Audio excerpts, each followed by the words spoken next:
Hey folks, Austin here. I am back at it again with another sellout America-Germany comparison video. And before we start, it's important for me to note that while I will definitely make them during this video, I do not agree with making generalizations about a country or culture. For the purposes of this video though, it's simply easier for me to say in Germany instead of starting every sentence with something like based on my personal experiences and what I can infer about the country as a whole based on my limited exposure living in two areas for just a year. Insert topic here. But first, I'm going to be talking about some things that people brought up in the comment section of my last video. First is going to be the Autobahn and how in Germany it doesn't have a speed limit, or at least certain sections of it doesn't have a speed limit. Of course, here in the US, we don't have any roads that don't have speed limits, unfortunately. The fastest you can go, and you guys are going to love this, is in Texas with a high of 85 miles an hour, which roughly translates to 137 kilometers per hour. So the state that allows you to carry a sword in public also has the fastest highways. In my opinion, it only makes sense. Another interesting comment was prostitution, how it's legal in Germany and illegal in the US, with the exception of the state of Nevada, which has several counties that are allowed to have brothels, but of course outside of those brothels, prostitution is still illegal everywhere else in the state. Something else that came up a few times was the age of consent, which from everything I've seen is 14 in Germany, while in the US that's going to be between 16 and 18 depending on the state, and I have no doubt that one is riddled with technicalities and unique situations on both sides. And finally, we have the Kinder-Überraschungseier, or the Kinder Surprise egg, which was brought up several times in the comments section, and of course it is illegal in the United States. That's because the 1938 Food, Drug, and Cosmetic Act, which in short says you can't have a non-food item inside of a food item if you cannot see the non-food item, and it's a bunch of garbage. I think we should have them, and I'm really mad that we don't. And that is my 2 cents on the matter. Alright, so the first thing from my list is going to be taking a gap year, and this one's pretty straightforward. In the United States, in my experience at least, it seems extremely taboo for US students to take a year off between high school and college and do something non-college related. I think a part of that goes back to high school, where it's drilled into our heads that you have to go straight from high school to college and there's not a lot of room for pit stops. However, in Germany that didn't seem to be the case, and gap years didn't seem to be taboo at all. A lot of people that I worked with or that I knew had taken a gap year. You know, they'd gone off, seen the world, gained some real world experience, and really developed as a person.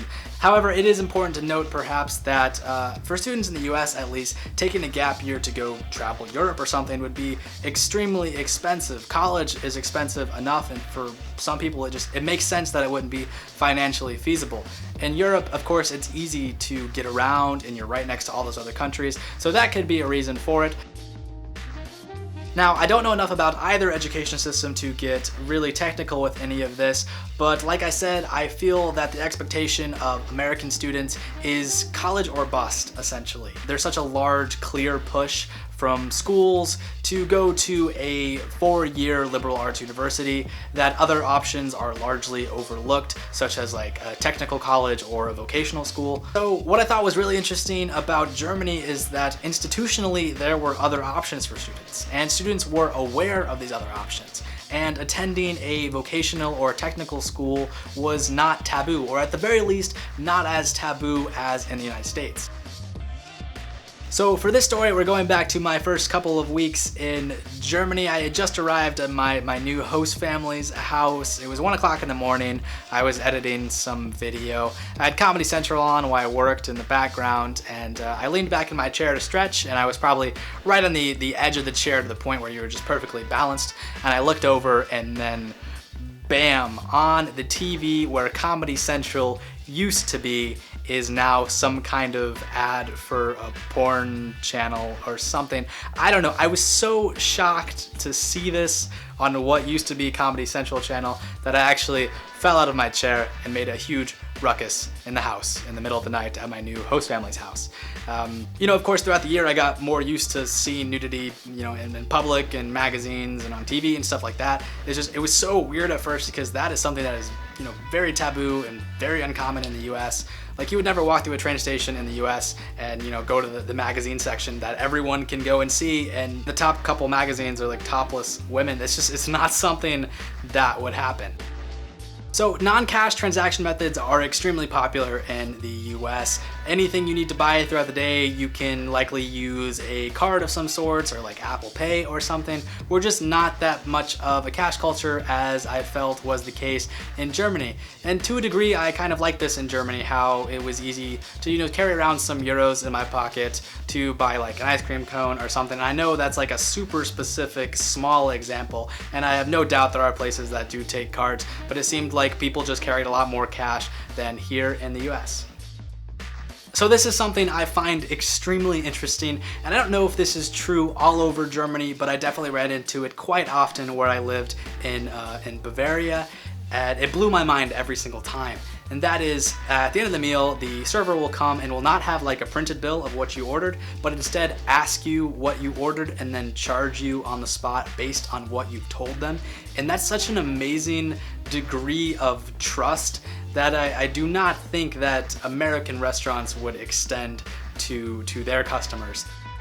So if you're in America and you do not tip your server, you are doing it way wrong. You see, here in Freedom Land, it's entirely customary to tip your server, you know, 15 to 20%. Tipping is such a big deal that sometimes if I'm unsure if the service requires a tip or not, I'll tip anyway just to avoid the crippling awkwardness of not tipping when I should have. Moving to Germany, tipping did not really seem to be a big thing.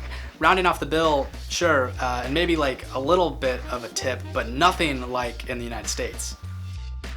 Alright folks, well that's all I've got for you guys today. If you liked the video, go ahead and give it a big thumbs up. Subscribe if you'd like to see more of my content in the future, and if they do things a little bit differently in your home country, leave me a comment. I'd love to know. In other news, you can find me on Instagram at almostaustin, and I recently made a Spotify, so you can find links in the description to some of my Spotify playlists, or just type in rec hair. Anyway, I will see you guys around. Take care. Au revoir. Ciao. Auf Wiedersehen. Goodbye. After living in Germany for a year, I find this method of doing things to be highly impractical. I much prefer the German persuasion of keeping the night. Somebody just says, I'm German. I'm American.